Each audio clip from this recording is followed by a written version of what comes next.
Well, first of all, let me just say congratulations, Director Macias.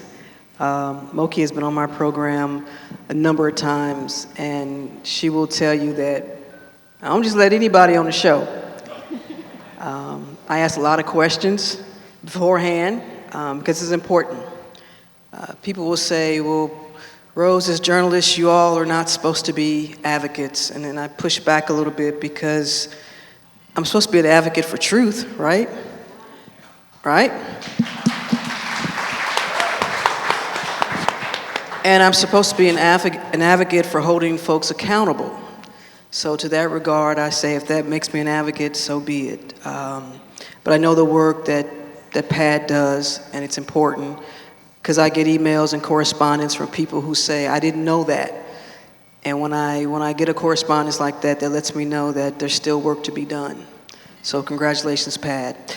Thank you. And to SCHR, thank you all for allowing me just to play a really, really small part in this event. Now, to the panelists, you're not on my show, so I'm not gonna ask you any political questions, maybe one, but this is your story. These are your stories, your words. So you take your time, you tell what you want to tell, because no one can tell your story better than you. So, but I do want to begin with Patrick, because I want to for you to take a moment to reflect this moment that we're in now, and Terica talked about it, but this moment that we're in now and how the work of what you all are doing is probably more than ever more important in this moment. So I want you to reflect on that. Patrick. Thank you. Thank you. It's so good to be here with Mr. Martin and Mr. Scandrett. So thank you both, and it's just so great to see you.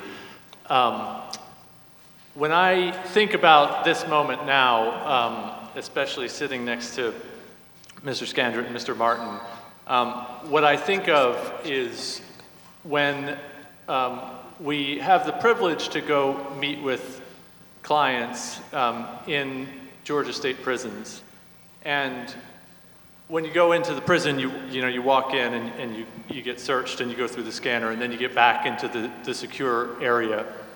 And when I get back through the secure area and you go to have a legal visit, I'm always struck by how many people are there, how many incarcerated people are there.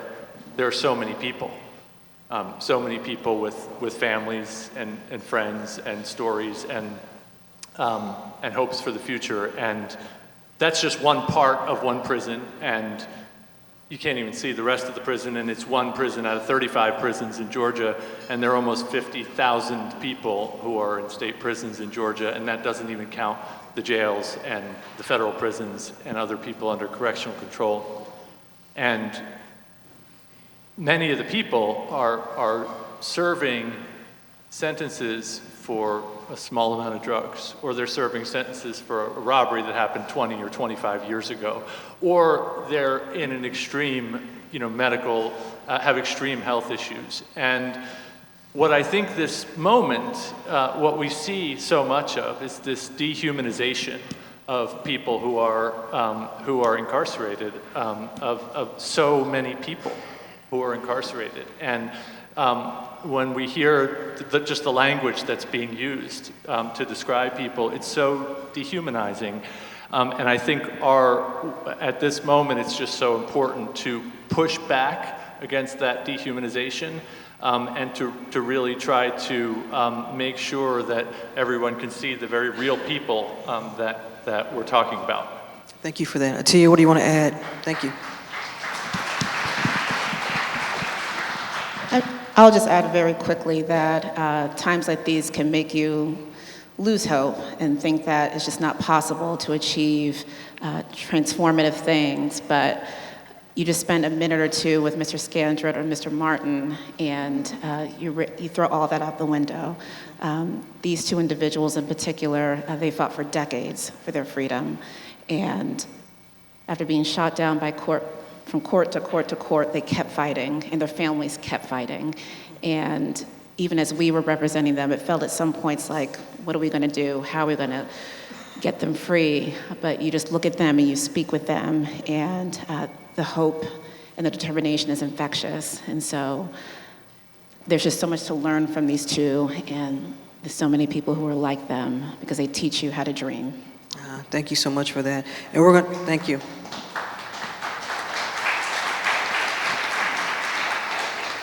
I want to get to Charlie and to Wilmart in a moment, but I want to go back to Patrick too, because as you know, there's always a journey. And I know there were some challenges in trying to get this initiative off the ground. When you think back from year one to where you all are now, what goes through your mind? Patrick? Thank you for that. I think when this resentencing project started, we didn't know exactly where it was going. We knew that Mr. Martin had shown amazing courage in challenging his sentence again and again, and it hadn't been successful. And then fortunately, it worked out in 2015, and then the same with Mr. Scandrett.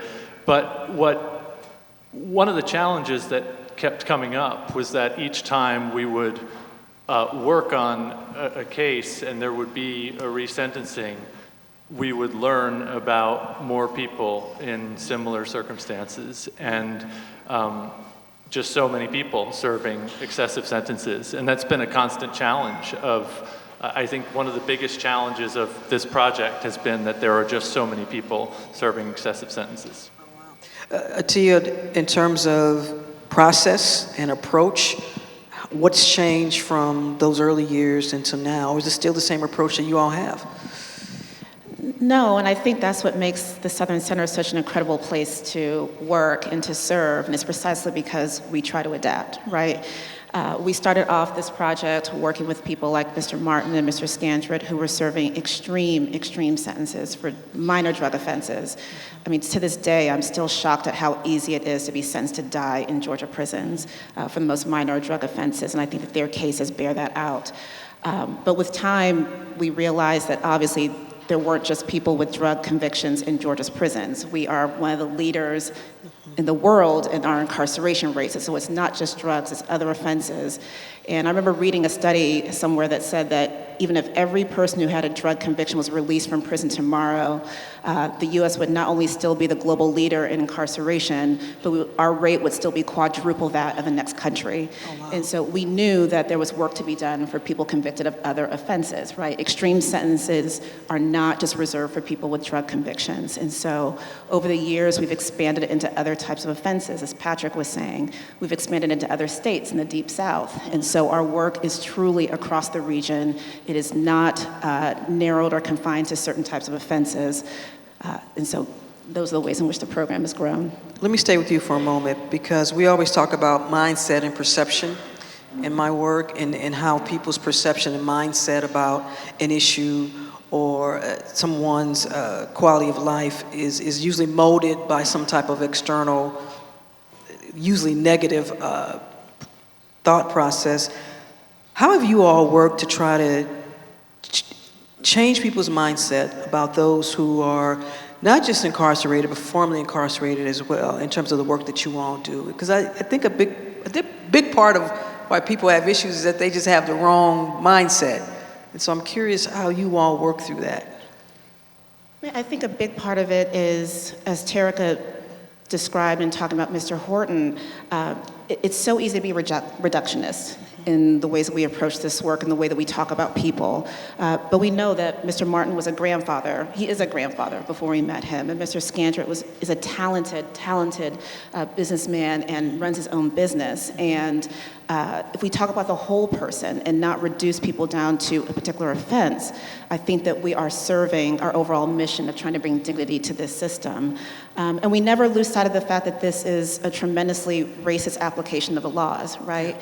The laws on their face are neutral in so many ways, but the ways that they fall upon people, they fall squarely upon the shoulders of Black people. And we need to be talking about those things and how these are not equal opportunity laws. And just talking about people the way we would want someone to talk about my mom. Absolutely, right? Absolutely. Let's talk now to Mr. Martin and Mr. Scandrett. Mr. Martin, I'll start with you. The last 10 years, what's it been like for you? Probably feel like Tony the Tiger. Great.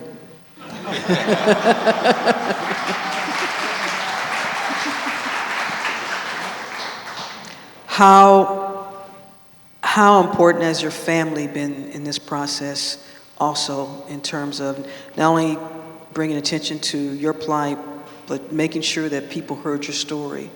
How important has your family been throughout all this? Well, they was real interested in me telling my story because it could happen to anybody. Mm-hmm. So they wanted me to let people know that it could happen to them. Absolutely, thank you for that. Same question for you. These last 10 years, what's it been like for you? Well, all I can say is God been good. There you go. Because, when I first got out, I didn't know which way I was going, but I know by me being older, I wouldn't be able to, do a 9 to 5 and still be able to live. So God put a guy in my life that started me off, and I got with him and his equipment. And then he seen how I worked and everything. Yeah. So he told me, I'm done. I said, it's yours now. You take my equipment and do what you want to do. And so the next 2 weeks, I went and bought my first equipment myself. Yeah. Now 4 zero turns. I got God knows how many other weed eater tools and all that stuff. I run a lawn service, and then I do home improvement. And so I stay busy all the time. That's what's too up. much work for me. But, God That's what's been up, good. yeah.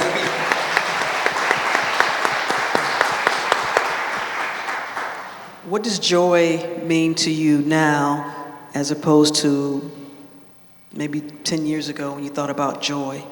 Well, when I first went to jail, my mindset wasn't right. But as I got in there, I got to doing a lot of positive stuff. I didn't get with the games and stuff like that. I just hung by myself. I got back in school. I worked in the kitchen. I took up all the trades I could and tried to do everything positive because I didn't know whether I was getting out or not. But in case I did, I didn't want to go back in the same circle I've been in all my life because the same circle going to carry you right back to where you had in the first Absolutely. place. So I broke that circle. Yeah, thank you. Joy now, joy 10 years. Same question down there. What's the difference in how you experience joy now? Well, Yeah, bring your mic up for me. Thank you. yeah. It's a different joy. Yeah. Back then it was just joy. Now it's joy. I really understand it now. I understand that. I understand. Charlie and Atia, when you hear these gentlemen speak, and you don't need me to tell you about the purpose of your work, but there's so many other folks that need to experience this as well. What keeps you going? I mean, I think it's so much of it is just knowing these two and knowing what's possible. When we started this over 10 years ago, particularly with Mr. Martin's case, I just thought that this was one-off work. I thought that Mr. Martin's heinous life without parole sentence for 3 grams of cocaine was something from a bygone era and that there weren't many people in his shoes. But then once he started digging, we saw that that was not the case. There were so many people who were serving these extreme sentences, so many of them who looked like my father and my cousins and my uncles, and there was so much more work to be done. And even as our society becomes so much more hostile and you throw the label criminal on someone and we're ready to send them out of the country, despite all of that, it's just so important to remember that miracles like these can happen, and as long as you try, you have a chance of really making transformative change. All right. Patrick, what about you? I think that our clients are just so inspiring, and one of the facts that I remember about Mr. Martin's case was that Mr. Martin had served 24 years in the Georgia Department of Corrections without a single disciplinary infraction. which is really, really difficult to do. It's kind of almost impossible, and to see their courage in the face of these circumstances is just inspiring. So let's talk about the future. And Patrick, I'll stay with you as we begin to wrap up. What is your vision for the next 10 years for this project?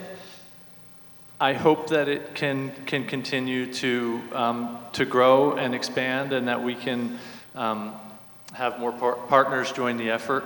When we started the project, we were looking, the first cases we had were drug cases, but over the last 10 years, the project has expanded into all types of cases and even beyond Georgia, and I'm hoping it can continue to expand. And the other thing that's been exciting is that we've had cases where law firms have come in, where outside attorneys have come in to co-counsel cases with us, and that's great, and another way that the project can keep growing.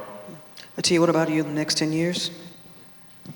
I mean, a part of me wants to say that I hope that we won't need this type of project anymore, but second to that, I just want to continue to see people coming home and families be reunited and communities coming together, and really maybe sitting on a stage 10 years from now and saying that 500 more people have come home. I mean, I really think the sky is the limit here, as Mr. Martin's case and Mr. Scandrick's experiences have shown us. Atia, Patrick, Mr. Martin, Mr. Scandrick, thank you all for being part of this conversation. And I hope, but you know I was going to do this. I want to give you all an opportunity to say whatever you want to say and reflect in this moment, because this is your time. Okay, I want to say thank you, Southern Center for Human Rights, and these two attorneys right here. They got me home. Thank you. You took my speech. That's all. I thank the Southern Center for Human Rights and Mr. Patrick and Ms. Holly. All right, thank you all. Thank you all.